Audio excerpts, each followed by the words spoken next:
So I, 28, female, got married to my boyfriend of 4 years.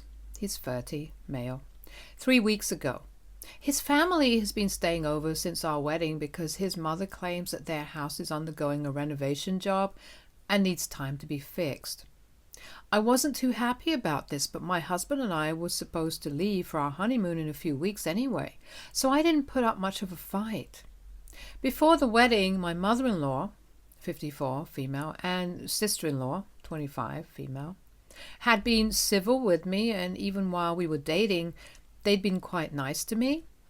I'd never had any problems getting along with them, so I didn't expect the wedding to change that either. But suddenly, once I got married, they did a complete 180 and started acting like I wasn't a new member of their family, but their personal helper, and expected me to wait on them all the time.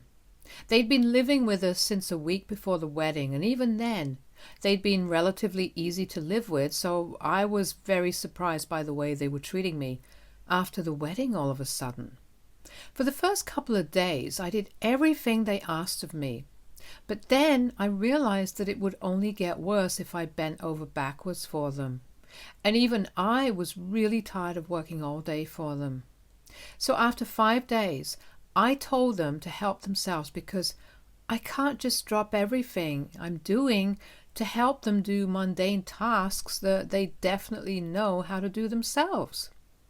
I'm not going to constantly wait on them or clean up after them all the time because I've been gracious enough to let them live with me, but I'm not going to go out of my way and do things that they, as my house guests, are fully capable of doing for themselves. Like they'd ask me to heat up food for them to snack on at least 5 times a day, even while I'm working, and they know how to use the oven. They'd leave wrappers and clothes all around the house, and I'm sure it was on purpose. So I put my foot down and told them that I was not doing any more than what was required of me for them. I've been working from home for a while and will rejoin work only after my honeymoon, and that just seemed to encourage them to give me more tasks and chores to do all through the day. On top of that, they'd always nitpick when it came to meal times and would tell me that I needed to work on my cooking skills, even though my husband, or even anyone else for that matter, has never had any problem. My husband's not working from home, and he hasn't been around to see how his family, his mother and sister in particular, are treating me. His father-in-law was still as entitled as the women of his family, but at least he didn't talk down to me. He just didn't talk to me at all unless he wanted me to do something for him. I did try to tell my husband about this a couple of days back, but he seemed so tired after work that I felt bad even bringing it up with him. He's also really close with his family, so I didn't want to say anything against them just a couple of weeks after our wedding. Not without proof, at the very least. After I told them that I wasn't going to wait on them and they had to clean up after themselves if they wanted to stay here, they became considerably colder towards me and wouldn't even speak to me unless my husband was around. I didn't care because they were being really annoying and I just wanted them out because they were ruining my first few days as a newlywed. I was just waiting for an opportunity to find some proof of them mistreating me so that I could tell my husband what his family had been up to behind his back, and that opportunity presented itself 3 days back. I was working when my mother-in-law barged into the room demanding an explanation while holding my old phone and scrolling through a bunch of texts. I was too far away to see what the text said, but I did recognize that the phone was my old one, which had been stolen a few months before my wedding, right after my birthday. It was the first and only birthday I'd be celebrating as a woman engaged to be married, and I wanted it to be special, so I invited all my friends and family, including my future in-laws. My phone went missing towards the end of the party, but I didn't make much of a fuss about it since I didn't want to unintentionally accuse anyone of stealing. After everyone left, my husband and I turned the entire house upside down trying to look for the phone, but we couldn't find it. And neither did we talk about it to any of our guests because the implications of that would be really insulting. And we trusted all our guests. The friends I'd invited had been with me for over 10 years, and I knew that they wouldn't do such a thing. And everyone else was literally family, so that was ridiculous. We agreed that it must have been misplaced somehow and decided not to overthink it, even though both my husband and I knew that phones don't just disappear and someone must have taken it. It was only when my mother-in-law walked in with the phone and shoved it in my hands, asking me to read the messages, that I finally realized who'd taken my phone that night. I read the texts that my mother-in-law had been scrolling through and was shocked to see months worth of text that had been sent from my phone to my ex-boyfriend, but obviously I hadn't been the one to send them since I didn't even have this phone. The texts had started a day after my birthday, and all the texts were basically begging my ex to take me back or calling my husband a loser and creep and that I needed him to rescue me or some crap. Luckily, my ex and I had blocked each other right after our breakup, and while whoever had sent these texts had unblocked him, he hadn't unblocked me, so these texts would never reach him. My sister-in-law walked in after that, smirking very smugly, and told my mother-in-law right in front of me that she was 100% sure that I'd been trying to win my ex back, even after my engagement, and said that they needed to tell my husband immediately so that he could get this marriage annulled. I knew instantly that this was all being orchestrated by my sister-in-law and maybe my mother-in-law as well. So instead of losing my temper, I kept my cool and decided to start recording this entire conversation. I had to use my laptop since taking my current phone out would be too risky. The screen of the laptop was facing me and they couldn't see it, so I knew they wouldn't suspect a thing, and I continued to speak to them very calmly. I asked my sister-in-law where she'd found that phone, and she said that she'd found it stashed away under the couch, which of course was a lie because my husband and I had searched for it the day that phone went missing and we hadn't found it there. My mother-in-law continued to grumble about how her son had picked a cheater of a wife who also happened to be lazy and in disrepair, and kept mumbling about how she was so disappointed in her son's choice. I ignored her and spoke to my sister-in-law instead and asked her how did she know that was my ex-boyfriend, and she bragged about how she'd done her research before her brother proposed to me and said that she knew I dated a guy with the same name in college and I'd been serious about him as well, but we broke up a day after graduation. I was personally really surprised that she knew all about him. But then she told me that she'd overheard my conversation with my friends at my party itself, where I was talking about how I'd thought my last relationship was bad enough to make me swear off relationships for the rest of my life. But my husband was amazing enough for me to break that vow.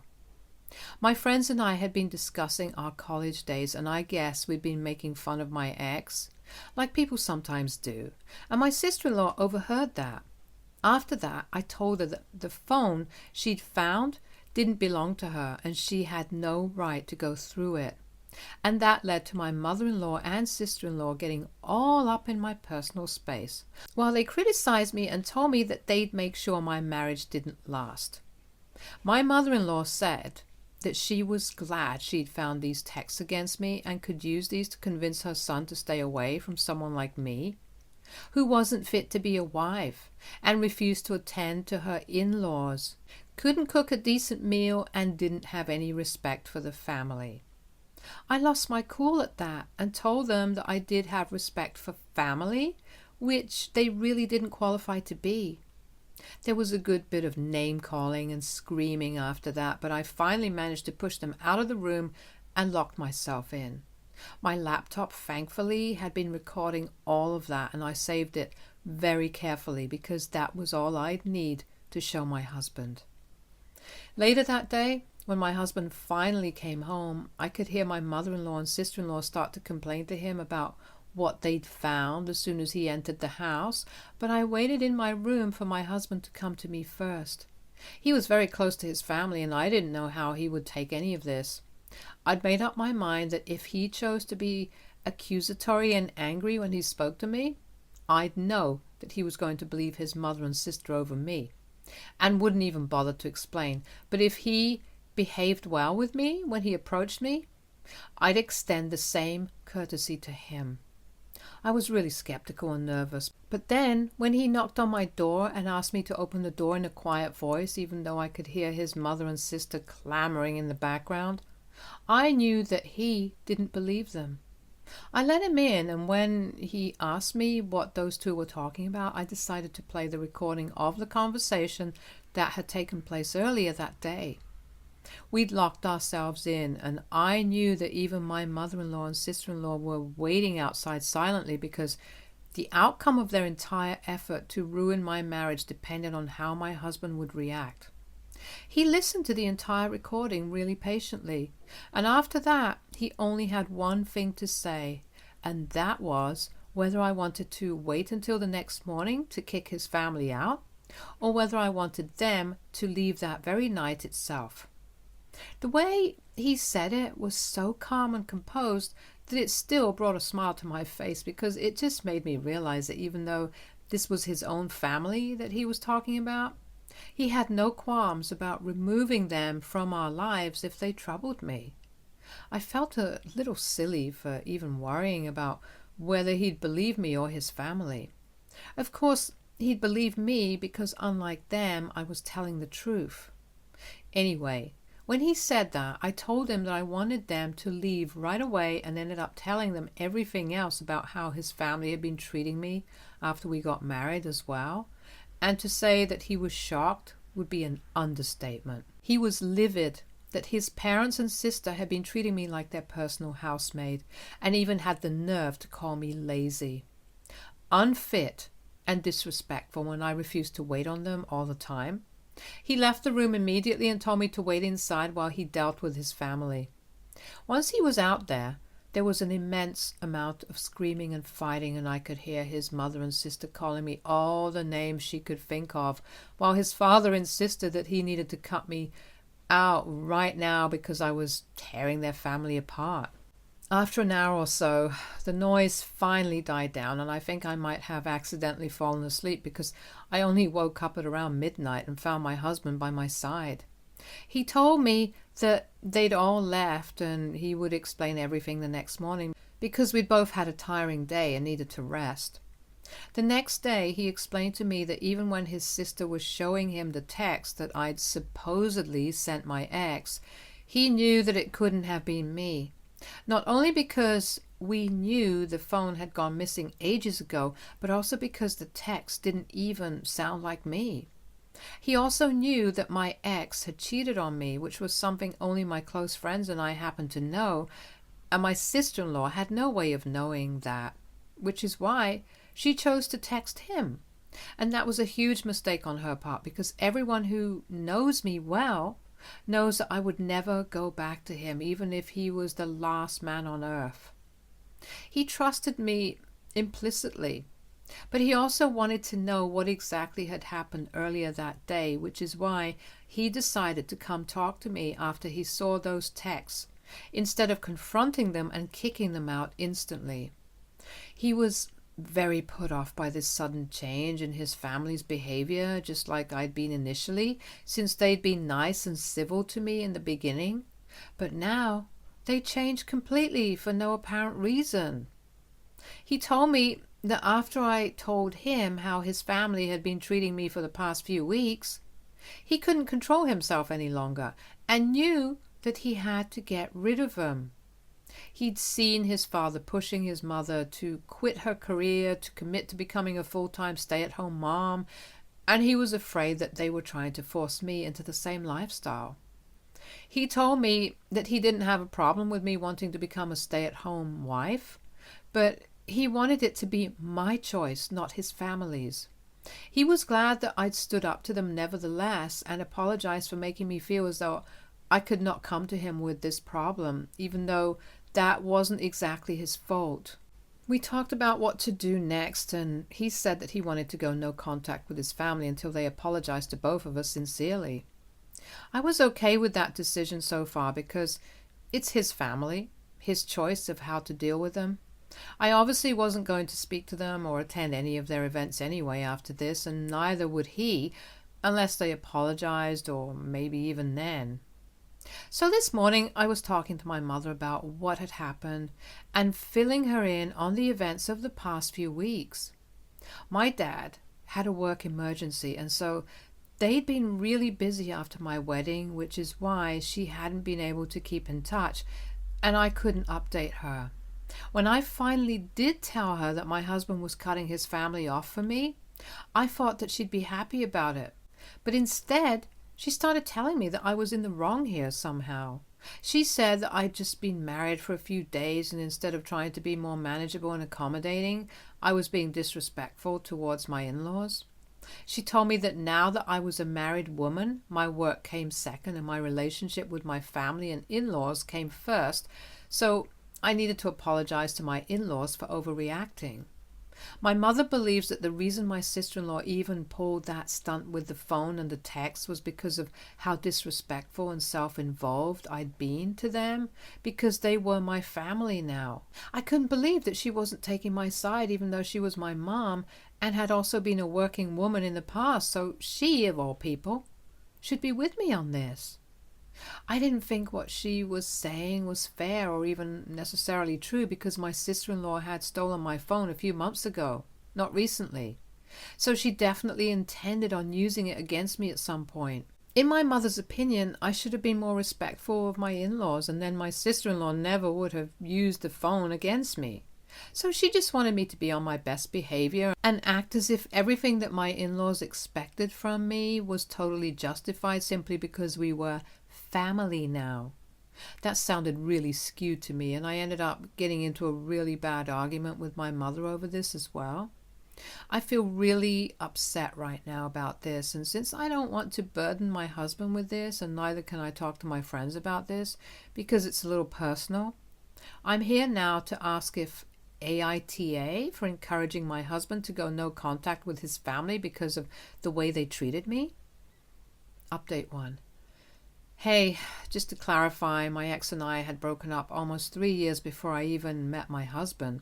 I started dating my husband when I was 24, and my ex and I broke up a day after our graduation ceremony when I found out that he'd been cheating on me with a girl from another college. I must have been 21 at the time. We got into a huge fight at the party the next day, and I ended up insulting him in front of all our friends, which is why he also blocked me and hasn't unblocked me since. There was no overlap between my ex and my husband, and by the time I met my husband, I'd been single for almost 3 years and absolutely wasn't still hung up on my last relationship. My friends and I were making fun of him at the party, not because I'm not over him, but because he's an idiot and loser, so he deserves to be made fun of. It meant nothing, and we were just joking around. I don't have any feelings for my ex or any other man apart from my husband. His number was saved on my old phone by his full name, which is probably how my sister-in-law was able to figure out who it was and send all those texts. Also, about my mother, I did speak to my dad about this, like a lot of people suggested, and he did think that my mom was being unfair. But he also mentioned that maybe it was just her being old-fashioned, since even though she'd chosen to be a stay-at-home mom, but that was by choice and not because my dad had forced her to. He said he's going to talk to her and try to change her mind because this is coming as a shock to both of us. Update 2. Thank you everyone who took the time to respond to my post. You guys are right. Most of my problems exist because I'm trying to handle it all on my own. I need to step up and communicate what I'm feeling to my loved ones, especially my husband. I've just always been fiercely independent, so this has always been a weak area for me, and I feel like I'm going to inevitably end up being a burden on people if I open up to them and tell them my problems. So I think I'll do what the comments and messages say and actually speak to my husband about everything that's been bothering me. I might even start therapy because my in-laws have been absolutely horrible ever since my husband kicked them out.